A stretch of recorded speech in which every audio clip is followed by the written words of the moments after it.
Just Football, Not Soccer. Today we have a very special guest in the house, Mr. Leslie Fevrier from Sports Empire Group, all the way from the United Kingdom. We've graciously had his presence with us today, and today we're going to be discussing all things to do with sports agencies, sports management, as well as getting players from grassroots all the way to the professional leagues. We're going to understand what Leslie's doing, how he started, and obviously today we have my co-host Miko. Leslie, thank you for joining us. How are you, sir? My pleasure. Thank you for having me. Thank you so much. All right, so to start off, we're going to go back and forth, Miko and I. So Leslie, your son Jason and I are obviously good friends now, and he told me a lot about what you do and how you started. But let's start right from the beginning. What were you doing before you got into what you're doing, and how did you get into it? I was coaching at professional football clubs, scouting at professional football clubs, and leading on to how I got into the agency industry. I met a player who was playing for a non-league team who was about to be recruited into a professional team. He asked me if I could help him, and I offered to help him, and we had a 20-year working relationship. So just some random guy that you had met, or what year was this? So we have a bit more context. It was in 1995, something like that. Okay. I can't remember exactly. The noughties. The noughties, the 1990s, yeah. Okay. All right. So then this individual, are you allowed to mention his name? Yeah, I am. Lloyd Owusu. We're still friends. Okay. So how did his career progress, and what influence did you have on that? Right. He went to Brentford, who are now in the Premiership. And I basically advised him, did all his contracts, moved him from Brentford to Sheffield Wednesday, twice to Reading, and where he had a very good career. And then he moved to Australia, to Adelaide United, where he now resides. Okay. And as a consequence, he introduced me to other players in the same club. Darren Powell, who's now the 23s coach at Crystal Palace. I moved him from Crystal Palace to Southampton with Harry Redknapp. Good old Harry. Yeah, and so that was the kind of beginning of the journey. And before you actually helped him out, you had no prior experience in doing this. No. I just listen. I'd help people with contracts because I was a coach. Okay. So people had asked me for advice, so I would help him, but I'd never done a deal in my life. What would you say you based your coaching game on? My coaching game myself. Fantastic. The original, right? Yeah, the original. Okay, fantastic. Miko? Yeah, no, I'm curious to know also how to become an agent, a football agent. What is the process? And how does it work? I tell a lot of people this, that you can, for example, the new regulations, FIFA exams and all that. Because there wasn't any regulations or certifications back then. No, back then you had to have a bond of £100,000.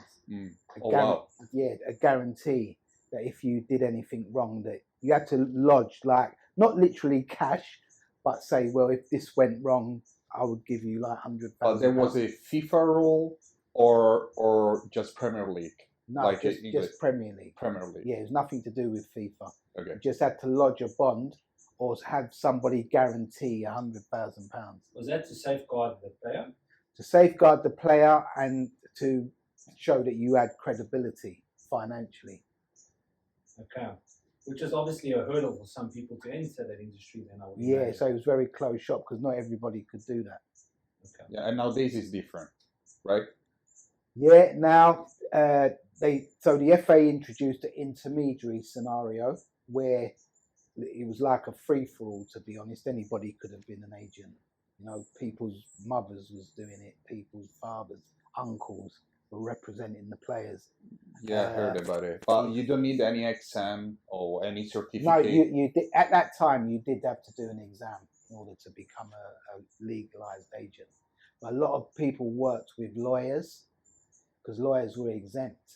So the lawyers had the public liability insurance. So a lot of people work through lawyers.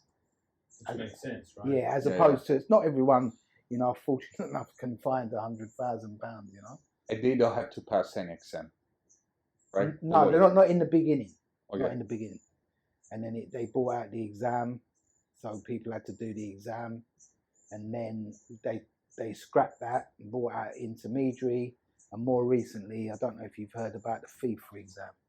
And any division level, or just the top level, like Premier League? No, you could work with anybody. Anybody? Yeah.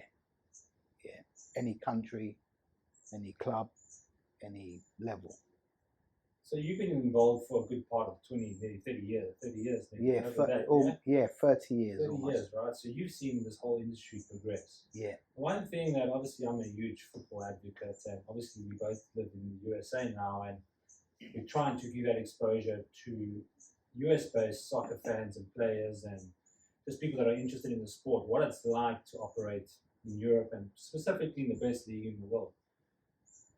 Talking about football agents, a lot of these guys make a lot of money these days, right? We had agents like Mino Raiola representing the likes of Erling Haaland, Ibrahimovic, Balotelli. He had kind of a tainted image because the way he would go about negotiating their deals. Do you feel like the image or the way in which people perceive agents has improved or digressed? I think it's digressed. I don't. There's agencies who are monopolizing, which is and obviously the market is shrinking, so it's becoming more and more ruthless. But in my opinion, it hasn't changed that much over those years. It's pretty much the same. Do you think there needs to be changes? There has to be changes. There's many ethical agents, but there's many bad ones, who are well known in the industry. Yeah. So there should be some kind of changes, but I believe you've got to look at things from where it began, and the clubs don't have to deal with these people. They're not forced to deal with these people, but unfortunately, these individuals have the majority of the best players. What do you think that nowadays the players are more important than clubs themselves? I think it's getting that way. Players have power. The player power. Yeah, players have. I don't think it's getting that way. I think it's been that way. It's been that way. Sorry, I'll just correct myself. Yeah, but I mean, you know more than us. Agents are a big part of this game, right? Yeah, to be perfectly honest, agents are a necessity. If you want to play, you need to engage an agent, but it's what type of agent? The agent makes the best interest of the players for sure, but all because of the money, also because of the fame. What is the reality nowadays? The reality, in my opinion, is that again, you need to engage agents. I don't think all agents have the player's best interest at heart. Some of them just want to make as much money as they possibly can. So yeah, it's chalk and cheese. Yeah, because you also see with some agents potentially ill-advising some of their players. Yeah. When players go on strike in order to push a move to another club. You see that with Anthony that went from Ajax to Manchester United, for example. There's a host of other ones, players from Crystal Palace.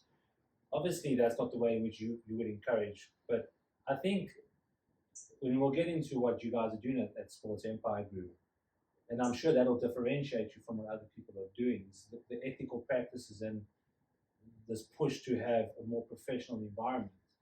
What have been some of the learnings that you had gathered from when you were a newbie to where you are now, where you are managing players that are actually competing in the Champions League? What I've always maintained is consistency.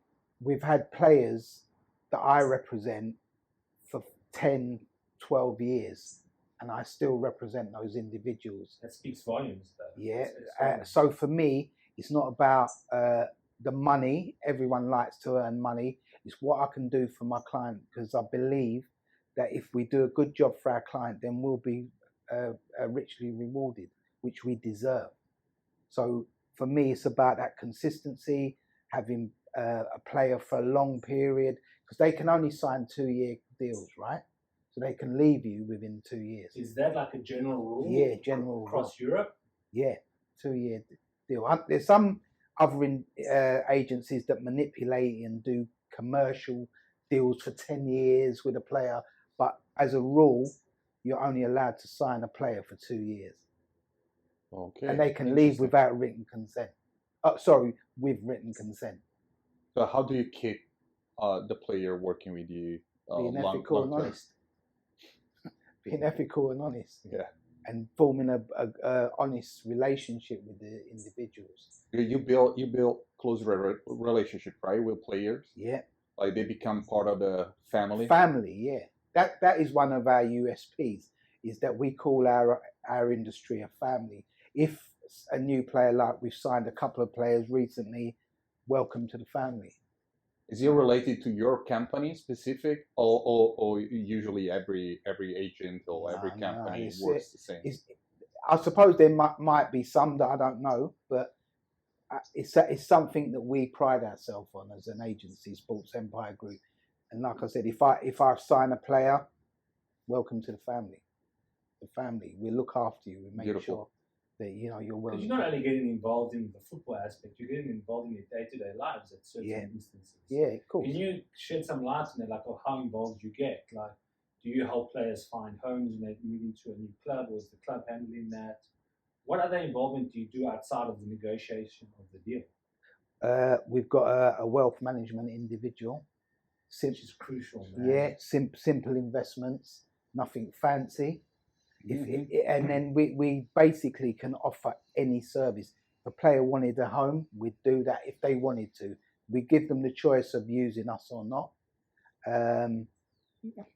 Boot deals, players, but the players have to earn that right to be looked after in that way. What I mean talking about endorsements. Yeah. If you're playing badly or behaving badly, then why should you get a deal with one of our sponsors, for example, like Adidas? Do you think it's crucial also the private life, right? Their private life, their girlfriends. We hope that the relationships are good, are strong. Individual, like whatever they need help with, we're there. And if they want to go off and do their own thing, please, by all means. For a player to succeed, do you think it's very important to have stability in the private life, so in the family, have a wife instead of having multiple girlfriends? Well, that helps, but yeah, of course it is. It's the stability that's what you need in any walk of life, in any industry. You've got to have stability. If your life's turbulent, then you're not going to function properly. I mean, and it's funny that you bring this up. So obviously, quite recently, that David Beckham documentary came out on Netflix, right?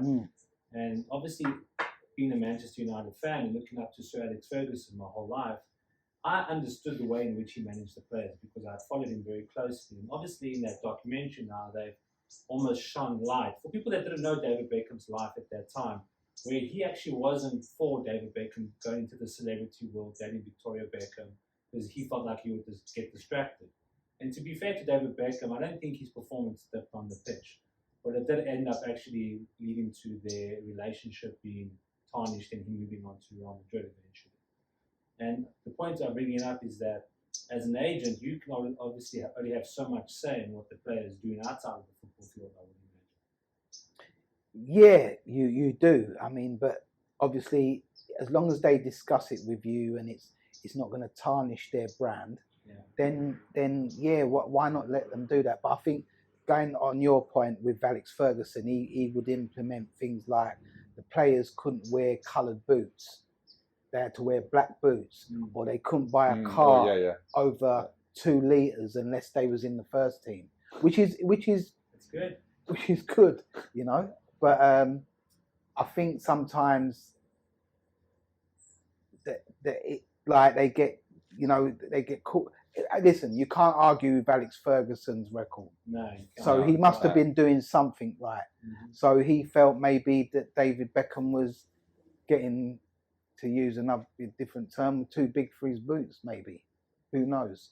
Yeah. It's about the club. It's about the brand. And I think that speaks to our point we just had with regards to player power. Yeah. The players having the influence on managers actually ended up getting sacked. A lot of people would refer to many clubs where that's happened. Manchester United's only one of them, like with Jose Mourinho. You could argue that Paul Pogba and the rest of them had. I mean, obviously this is hearsay. Okay, cool. So now let's move on to the company now. When did you start it? How did you start it? And what was your vision you had at the time? I'd been working for a large agency. Sorry, not working for, in association with a large agency. Didn't really work out that great for me. Okay. Felt I could do it better on my own. So I set up Sports Empire Group in 2012. Okay. And you initially started out in England, in the United Kingdom. Yeah. And who were your first players that you brought on board outside of the one you initially told us? Because I want to start getting into the crux now to show the audience where you started and to where you are now. Because some of the players that you are obviously looking after now, one of them is competing in the Champions League, and we'll get into that player. But how many players did you start off with? Did you have any players on hand? And how many players are you managing now? I had just a small core of players, because I always wanted to be on hand for my players.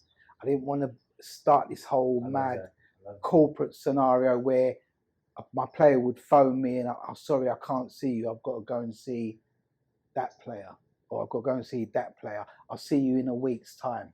So I was very mindful that that wasn't going to be my USP. I just wanted to make sure that I looked after the players properly. So in answer to your question, I kept a small stable. I brokered some deals. For example, I brokered Wilfred Boney from Swansea to Al Arabi on behalf of Swansea. I did some consultancy for some other agencies. So I kept my core small, but I was doing different bits and pieces. But you started already with the top teams? I mean, good teams like Swansea, or you study also with the young players, Cantera? Yeah, it was kind of a mix and match. I had young players, I had players who were even non-league that I knew would excel and get into the league. And that has happened. That's proved to be the case. And then I had a few young players that I felt would have excelled. And then, like I said, I worked with a big agency originally. It was a big mistake.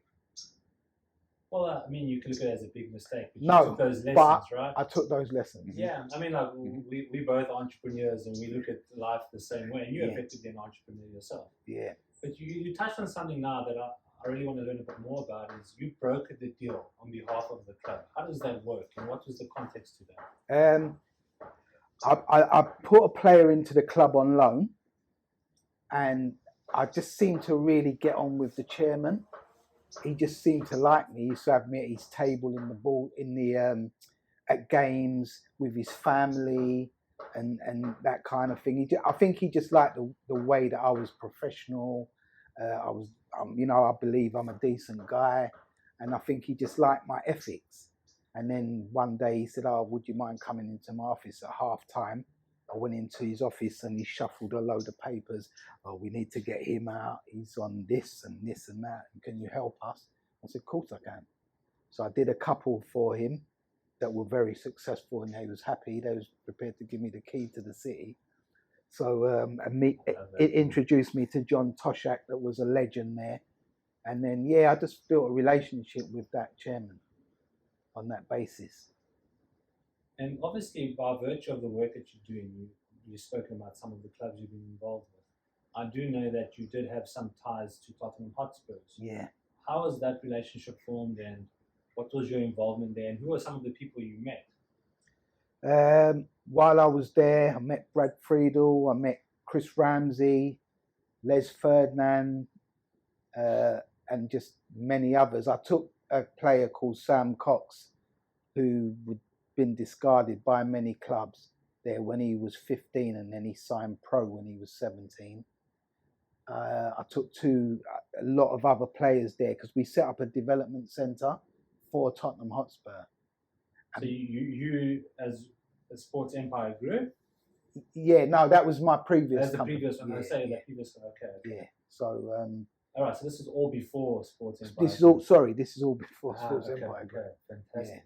Yeah, and then just kind of evolved from there really, and then I identified a few players that I felt that I could help progress with their career, and you know they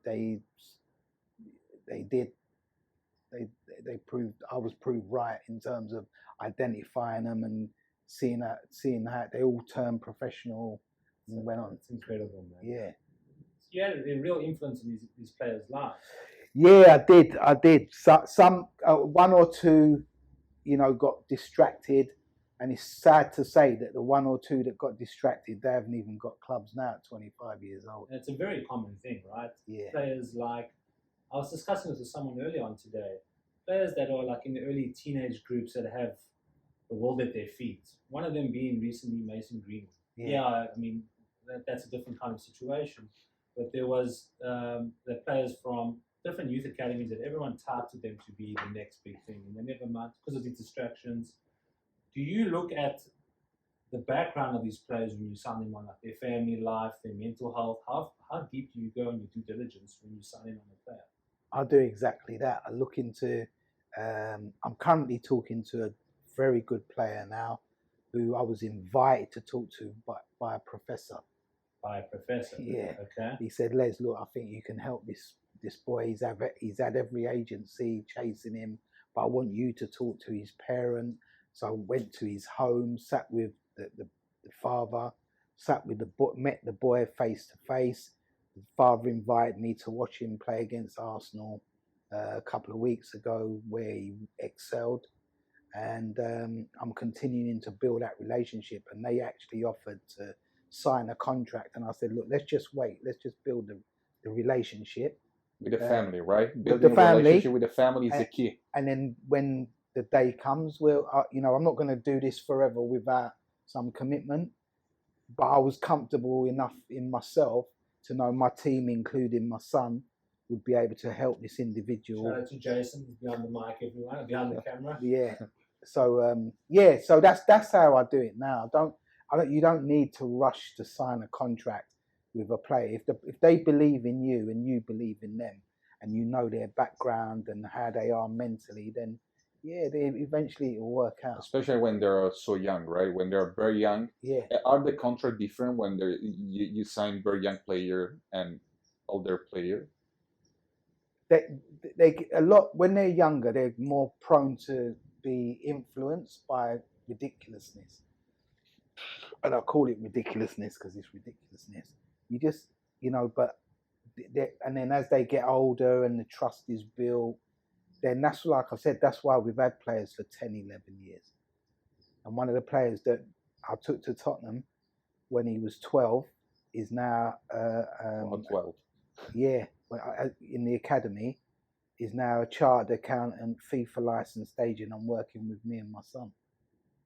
So you say you didn't take him to the route. You didn't end up being good enough to make a professional. No, he made it professional in the States.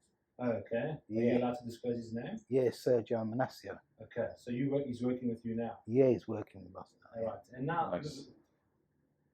I want to get to the relationship between the United Kingdom and the USA. Yeah. We'll get to that. But now, obviously, you were working with the Tottenham Hotspurs before you started your company. Yeah. Did you work with Daniel Levy? No. Not at all. No. Because I've heard he's quite obviously a shrewd businessman. Yeah, he's doing what he's got to do for his club. Yeah, no, I mean, I think it's good. I mean, you look at the way my club's been run. I wish I had a chairman like him. Yeah. To be honest.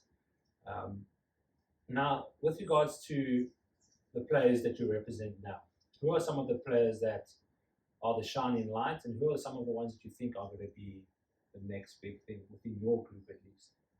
What do you want? You want me? Like with Cameron, for example, right? Yeah. Can you tell the story about with Cameron? Yeah, I met Cameron when he was 13. Just offered to help his mum, his parents, and formed what I talk about, the relationship.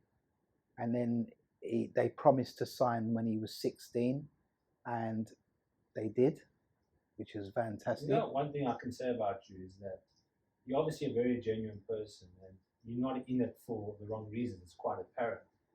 The fact that you've kept these guys for such a long time, and for this individual's family to trust you at such an early age, Yeah, I mean, it's testament to who you are and the culture you've obviously created within your company. So I commend you for that. thank you. Yeah, and yes, and that's what we're trying to achieve. Oh, not trying. That's what we want to achieve, or people to look at us and say, look, these are honest guys. You know, they'll look after you properly. So that's how that developed organically, and to testament to his family. Well, his mum said, look, Les, look, he's too young to sign with anybody at the moment. When he's 16, we can talk about it a bit more. And maybe she was trying to see if I was genuine, you know, or if I cared about her child. She was doing her due diligence. She's doing her due diligence. Very smart woman. And then when he was 16, I asked a question. No problem. Signed, and he's playing for Celtic and the USA national team, and still with us. And just so everyone knows, that's Cameron Carter Vickers, right? Cameron Carter Vickers, yeah. Yeah. He's played in the Champions League. Yeah, last week. Last week, right? Yeah. I mean, for you, it must be an incredibly proud moment to see him from such a young age to competing at the highest level. Yeah. And correct me if I'm wrong, he's the captain of the team? No, he's a vice The captain. vice captain, Yeah, right? yeah. And he plays for the US men's national team. Yeah, he's a mainstay. Madness, man. Yeah. Doesn't that make That's you proud? How does exciting. that make you feel? No, of course it does. I'm proud of him. I'm Or proud yourself. of myself. Yeah, I've been asked that on a number of occasions. Of course, I'm proud of what I've done and helped him. And that, like I said, it must be testimony because he's still with us. We're still working. So yeah, it was good to speak. And the previous game, sitting in Celtic Park, watching the game and thinking, yeah, I'm part of this process. You don't have to answer this question. Okay, go ahead, Nico. I wanted to know, how did you meet him first time? How did I meet him? I watched him play football, and I thought He was in the UK, right? no, he was in the he was based in the UK, and then I watched him, and I just thought there was him and another couple of players. You check players only in UK, or you go around the Europe? I've been offered players all over the world, but again, because we try to keep our stable exclusive, some I have to go, look, I'm sorry, I can't really, because I don't believe I can do the job that I'd want to do with those individuals. But yeah, I get offered players all over. But you know, for me, it's about the quality, not the quantity. Have you been to watch players in Italy? Have you ever been? I speak to a lot of Italian agents, but I've never gone to watch. I actually coached in Bologna a couple of times. Oh, yeah. wow. And yeah, I've never been in that market. I'll get agents ringing me from Italy a lot. Yeah, you between you agents, you connect, right, to each other. Yeah. And you work together. Yeah. Okay. Well, we try to. You try. Because you can meet somebody and think, no, this person's not. Aren't you guys effectively competing at the end of the day? Well, we are, but if the biggest market is the UK, so they want players to come to the UK. So because they pay the biggest fee. Yeah, biggest fee. Yeah. Yeah, that's the bottom line. That's why you don't go to Italy. That's why I don't go. They don't pay enough. Yeah. So no, we do get offers from Turkey, Ghana, Egypt, Spain, Italy, Portugal, but I can't in my current way of thinking, I can't manage that properly the way I'd want to. I don't want to be a big corporate. Mm-hmm. So it's so better for you to focus there in the English market, right? Yeah, for now. And then my son now living in LA. I think that's the next transition for us because we have somebody here. Do you see the MLS is growing, right? That's why. It's growing. It's growing. I think it's got bigger and bigger and bigger, and then you got the Miamis and the DC Uniteds and etc. who are kind of putting a little bit of money behind it. It's going to get massive in this. Yeah, taking Messi in the United States was a game changer. Yeah. And what do you think about Saudi Pro League? Do you think they're gonna become bigger than MLS? What do you think is gonna happen? I think it's big because of the money, but also the players that now move there. Yeah, but you're getting a couple of marquee players, and the rest of the players are substandard. So you think there is not a risk for European football to lose best players moving to Saudi Arabia because of money? No, but if you look at the ages they're leaving when they're coming to the ends of their career. I mean, there are also some young players they moved there. Was the young player that Napoli want to sign? You remember? Even Neves from Wolves, 25. But I have an interesting opinion on this, right? The MLS, obviously, everything leading up to the 2026 World Cup now, everything that's in its favor. The Messi deal, the Apple deal. I think the biggest Achilles heel for America and for the longest time with regards to soccer has been the audience, the fan base. Yeah. So we know in the United Kingdom, in Europe, teams have had fan bases for over 100 years, some of them, like Wrexham that Ryan Reynolds brought into. Their fan base is one of the oldest in the UK. And to Miko's point, I think even the MLS teams have been struggling over the last few years to build up those fan bases, to have consistent fans. Because I know a lot about English football, that a club is nothing without its fans. And a lot of these clubs very much forget about that. But in Saudi Arabia, Miko's right. Yes, they can attract the top talent, even if it's the younger guys. I would love to see the numbers on who's actually watching those games live, as opposed to recaps on YouTube, as well as we also have to understand, especially players from different regions of the world, the African guys, the South American guys, they're having to pay for their whole families, not just for their immediate family, the cousins, everything like that. So going to a place like that kind of secures their financial security, even if they're not getting the accolades which they should have deserved by virtue of them being a good player. The first league to do this was the Chinese Super League, where you had Oscar from Chelsea, Ramirez from Chelsea going there, Hulk, Fellaini, all going there, Tevez. No one gave a damn when you went to watch the Chinese league. So I see the Saudi league as it's a great thing. I just don't see it as competition to European football. To MLS, potentially, I don't know.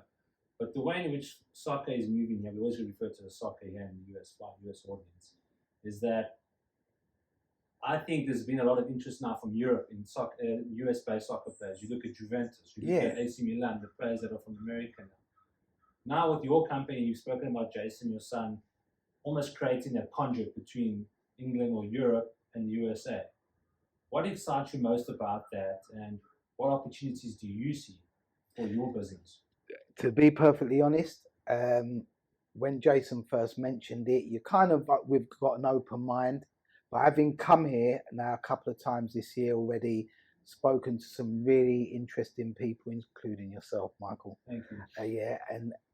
And you, Nico. Thank you.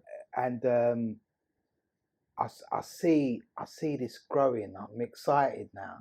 At first, you kind of, it's just another venture. Let me go and take a look. Yeah. But now I'm excited. I want to, really get my teeth into it.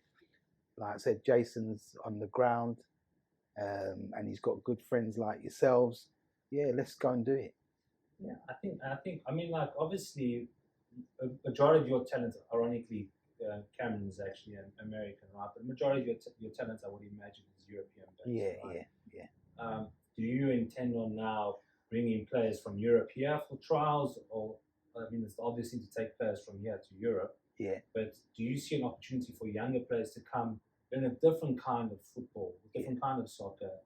Like, how do you see the relationship between your business in the UK and the US for the players? Because there will be a lot of players watching this, maybe wanting to reach out to you guys, get their exposure. How would you see that? Yeah, we've got a player now called Mbunia Alamanji. He was at Roma, under 17s, 18s, and we're hoping to bring him here in January possibly. Why? Because California specifically? Well, if we can, because it can be managed easier. Yeah. Because Jason's here, but he wants to play his brother's in Texas at university, but he wants to come to the US to play, and we think it would be a good move for him. He's 19. He's already been at Roma, like I said, for 2 seasons. He's now signed with our agency, and I think it would be a good move for him. Where is he playing now? I put him. We've got like non-league teams in the UK that we put players. They're like feeder teams, so we put players in to get games and build up. You know, he hadn't played for a little while. So keep training also. Yeah, and we've got another organisation that we're involved with that train players. They train like players like Nketiah, Calvin Bassey, you know, in the close season. So we've got a good infrastructure around these individuals, and then, like I said, we'll bring 2 or 3 here. We'll see how that goes. But yeah, I think like Mbunia, using him as an example. What position does he play? He's a centre forward. Centre forward. Okay. And I put him into this club. He scored 4 goals in 3 games. So that was a decent start. Better than Kai Havertz, right? Yeah. And then we'll bring him here. We'll see how he gets on. But I think then he could definitely go back into Europe. He's 19. So he has the talent to go back to Europe. Yeah, he's 6'4", powerful, skillful, knows the game. Like having scored, he was at a club called Cambridge in England, which was in one of the lower divisions. But he scored like 54 goals in 1 season. Wow. That's how he got his move to Roma originally. That's huge, actually. Yeah. Regardless of what level you play at. Yeah. There is this other guy, very young. He's playing in Milan now. I don't know if you watched last weekend. He's 16 years old. 15. The youngest player ever playing in Serie A. And he scored 100 goals in the Primavera. For AC Milan, right? Yeah, AC Milan. Yes, Yeah. So we've got players like that. You know, the US, with how big it's going to become, in my estimation, this will attract some players from the UK to come here. Younger players who then can move back into Europe and maybe even back into England. Yeah, I think you're right, because I mean the US as a young person is attractive. Yeah. You're right. The sport's growing. It's actually just surpassed ice hockey as the most preferred sport. It's still behind baseball, American football, and NBA. Right. But who knows what's going to happen after the World Cup? Because I'm starting to notice. I mean, I moved here 4 years ago. You know, I've always been vigilant of what shirts kids are wearing. And when I first came especially to LA, a lot of it was the LA Dodgers or the Rams. Now I'm starting to see Man City, Real Madrid, Juventus. Because of there are guys in LA I see with Juventus. But my point is, like, that gives me hope, and it actually indicates that the sport is growing there. It's because growing. it is the new generation of kids that are coming into it. Yeah. And obviously this Messi deal has propagated it, and the Apple deal with MLS, because Apple is very well aware that the younger generation prefers to stream. They don't want to go onto these typical the TV channels and watch. They're going to watch it on the streaming platforms, meaning they're speaking to the younger audience. I'm really excited to see what the US does with foreign talent, because I think it's an attractive place not only for the grassroots football, but also just the cultural aspect of the United States. But it'll also bring up the level of the football. Of course, because you're having these guys come from academy structures in the UK, right? Yeah, bring up the levels. There's a lot of good things that can come from it if it's managed properly. Is the commission fee different between Europe and United States? Yeah. Yeah? Yeah. Is here bigger? Smaller? Yeah. Wow. Are you only going to manage soccer players? Sorry? Are you only going to manage soccer players? In the past, I've managed a boxer. I'm looking at potentially managing another boxer. You should get into YouTube boxing. Yeah, that's it. Making more money yeah. But do you know why the guy that's asked me to help him? I actually like him. He's a nice guy. Yeah, I think he's going to probably fight for a world title in maybe February next year. But he's a nice guy. If he wasn't a nice guy, I wouldn't want to help him. So yeah, it's always about that for me. It's not about I want to diversify into this and that. I just like doing what I do. No, just genuine good business. Yeah. The one thing I didn't ask you, and it's obviously become a major facet of the way in which teams will go out and value players as well as scout players, is obviously the data on the players, looking at the injury record, the amount of minutes, the goals per minute, all that stuff. Do you look at any of the data when you had said that you just generally look at the player, their family background? Do you include data in any of your decisions? I never used to. Yeah. But my son's encouraged me to do that. Yeah. But I think that's becoming norm, right, Jason? Yeah, it's definitely the norm. Yeah, it's become part of it is data. Everything is data driven. Correct. Yeah. So personally, no. I don't think I mean, our business will look at it, but me personally, I'm old school. I'm an old school scout.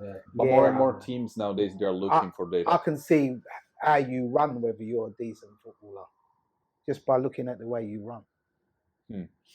What foot that is an old school way of doing it. My dad would say the same thing. Yeah, absolutely. My dad would say that that player is too casual or whatever. My dad used to coach. But probably I would say the same. What you I consider myself old school. Yeah, but how are you finding space? Are you getting in the gaps? Are you running in the channels? Are you running in behind? That's how I do it. But I know it's all like, let's look at this analysis of this player. He done this, he done that. I don't know about that personally, but it's where I think it's becoming integral because of the amount of money that's involved. Yeah. Because at the end of the day, a player is an asset. You want to get your ROI on that player as a club. And more often, I mean, every manager, every club has made poor signings. Even the likes of Sir Alex Ferguson, Arsene Wenger, right? Yeah. Costing the clubs money. We see it all the time. Right? Even like with Chelsea, with their goalkeepers in the last 5 seasons, they had Mendy, then they had Kepa. They spent over 70 on each of them. And both of them aren't even playing for the club now. Yeah. Or like Pogba, the Juventus bought for zero. Twice. They sold back to Manchester United for 100 million. Yeah. And then they got him back for free. Got him back for free. Okay, but that was not a good deal for Juventus. Because he was there originally, wasn't he? Yeah. Because Ferguson 17, 18 years old. But he never always got it right. I mean, there you go. People, he's only human. He can make mistakes. Right? Yeah. Okay, amazing. So we are coming to the end. I have a few more questions. I'm sure you do. Yeah. Go and join Lace Soccer. We were going to get to that. Don't worry. We're going to get to that. So, advice for people wanting to be agents. Mm-hmm. What do they need to do? And advice for football players if they want to get an agent. What do they need to do? Right. There's two. I'll answer you in 2 parts. You think seriously if you want to be a football agent, because if you haven't got a player, it doesn't matter what qualifications you've got, you can't be an agent. So work out the strategy of how you are going to get your players. Where are they coming from?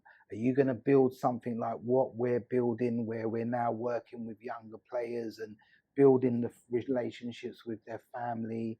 Or are you going to just pass the exam and go look here, look there, spend £100,000 wasting money? That's that. They need to really look in depth. It's a shrinking market. Yeah. So that's that bit. And then can you repeat the second? The second one was for a football player looking for an agent.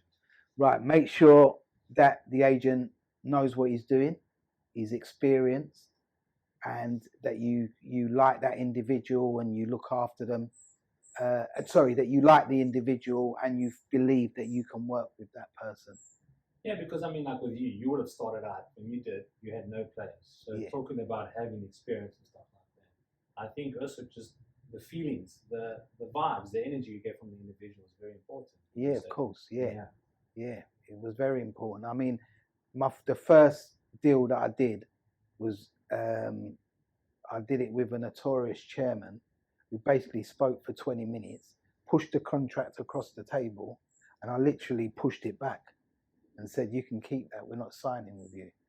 Why? And I said, "Because we've been in here 20 minutes, and you're just talking and not giving." So it was like a game of psychology. But no, that is the exact reason why a player should come work with an agent like you, because you had the player's best interest at heart, right? Yeah. Regardless I of the did, money yeah. you would have made, I'm assuming. Yeah. No, he would have made a lot of money. We ended up going somewhere else for a bit more money. But I just didn't like his vibe, the way that he came across. Like, I'm very much like this, and I have to say this to my son. You can sit with the CEO of a football club, yeah? That individual has only got blood in his veins like you. He's no better than you. He's the same as you. You're on an equal. You know, I was telling someone today, there's a chairman that I won't mention his name, used to go into he used to get you in his hall, used to have like a pulpit, and stand on the pulpit and talk down to you. Yeah. Oh, no. And one day one day I was negotiating. I said, "Get off the pulpit and come and sit here that we're at a level." "Oh, I'm sorry." No one did ever told him that before. Good for you, man. So yeah, that's me really. That's just my Nice. That's just my Nice. way. Yeah. Nice. Do you think there is still a big space in the industry for new agents, or is it becoming tight and tighter? Yeah, the market's shrinking. Yeah. So you need, listen, at the end of the day, it might be somebody's, you might have a player, and like me, you say, "You know what, let me get Leslie to look after my nephew or my cousin or whoever." Yeah. Ladies football's becoming very popular, so a lot of people are getting into that one. That was my last question for you. And then you'll become an agent. Am I anticipating your question? Sorry. Yeah, no, that was a good one. So we hanging out for 1 hour. Wow. Already connected. You're gonna finish my sentence. No, but that's an important thing. So you're gonna hire me now? But are you looking to bring on any women football players? Yeah, I think that's something we'll look at. I think that's a great opportunity. Yeah, that was my. Especially in the US. Yeah, we're exploring that avenue. We're not closed off. Amazing. Yeah. Amazing. All right, to end off, you mentioned something about what Jason's working on. Yeah. You want to touch on that? I think it's I've seen what he's working on. Jason, you're more than welcome to come here and talk to the camera. Let your dad give it a go. Yeah. No, let my son talk about what he's trying to achieve. Yeah. Yeah, you sit there. You sit here.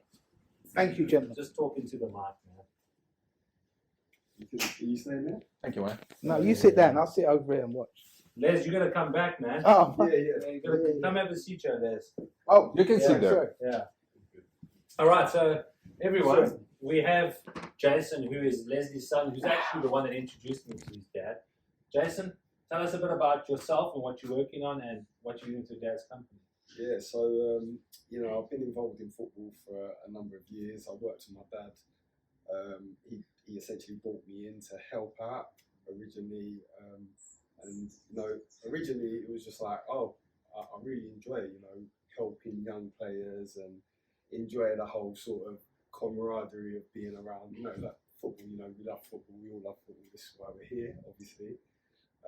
But yeah, just really found a passion for it. Worked with my dad at the academy that we had back in East London, and yeah, subsequently became a scout, and subsequently became someone that sort of helped with run the development centre with my dad.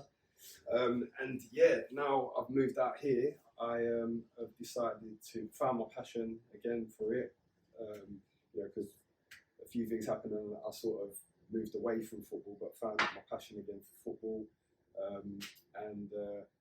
Started off a soccer school that aims to develop young players from grassroots all the way up to the professional game. And as a consequence, once they've joined the agency, once they've sort of progressed and maybe been scouted and joined a professional academy, we can help them as agents. What is the academy called? Yeah, it's called Lace Soccer. So LA Centre of Excellence. and yeah, I mean, you know, it's something that we're really enjoying doing, we're really passionate about, and yeah, just sort of, it's really had a good response because we've got top coaches there. Myself, I do the coaching there with another guy, Sean. And I can vouch. I can definitely vouch. for Yeah, that. and yeah, I mean, you know, just seeing the progression of the players as well. So, you know, the players are turning up. We're only operating like once a week at the moment, but you know, the parents and the players are asking for more. So, you know, it's just testament to us and what we're doing. And yeah, as I say, you know, what a lovely environment to be coaching in and working with players.